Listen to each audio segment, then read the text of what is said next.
योगायोगाने मला शोक पण होता आणि मी अशा भागातून आली होती जिथे मध्य प्रदेशमध्ये अर्धे नातलग आहे, अर्धे महाराष्ट्रात आहे, विदर्भात आहे. त्यामुळे तिकडला स्वयंपाक आणि हा असा वेगळा स्वयंपाक होता. मग नंतर 99 मध्ये हे मंत्री झाले. तर दादाला एक वेळ जेवायला बोलावलं. म्हणजे तशा बहुतेक पार्टीच्या मिटिंग आमच्याचकडे व्हायच्या, बहुतेक पार्टीच्या मिटिंग सगळे जेवायच्या आमच्याकडे व्हायच्या.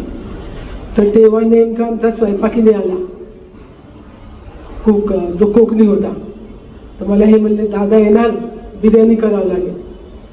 म्हटलं मटणाला मी कुठं हात लावून बसू, मी ते चिकन मटण पाहत पण नाही. हे म्हणजे मी पहिलेच सांगितलं होतं तुला बिर्याणी करावं लागेल. त्याच दिवशी मला पूर्वाला अमेरिकेलाही जायचं होतं. म्हटलं आपल्याला पैसे कमी भेटतील, करून टाका बिर्याणी. मग मी आपलं ते संजीव कपूरचं खाना खजाना पुस्तक घेतलं, वाचत एक माणूस बाजूला बसवला आणि ते बिर्याणीची प्रिपरेशन केली. बिर्याणी बनली, सगळे लोक आले जेवायला. आता अजित पवारांना इतके लोक घाबरते हे मला माहीत नव्हतं किंवा मी त्याच्यावर कधी लक्ष नाही दिलं. जेवायला बसले, शेवटी बिर्याणी गेली.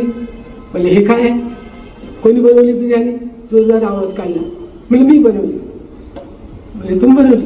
म्हणजे अशी असते बिर्याणी? म्हटलं हो अशीच असते. म्हणजे अजिबात नाही, त्याच्यात केसर नसते, त्याच्यात असं नसते, तसं नसते. म्हणजे तुम्ही एवढी चांगली खाल्लीच नसेल. समा म्हटली. संजीव कपूरचं पुस्तक घेतलं, वाचून दाखवली रेसिपी. ते अशी बघतात माझ्याकडे, त्यांचे डोळे मोठे मोठे होत आहेत.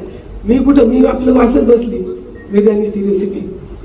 सुप्रियाताई सुळे मागून आली, मला म्हणते बहिणी चुप बसा, बहिणी चुप बसा. सूर्यकांता पाटील आली, अहो ताई चुप, अहो ताई चुप. पण दादा काही बोलले नाही.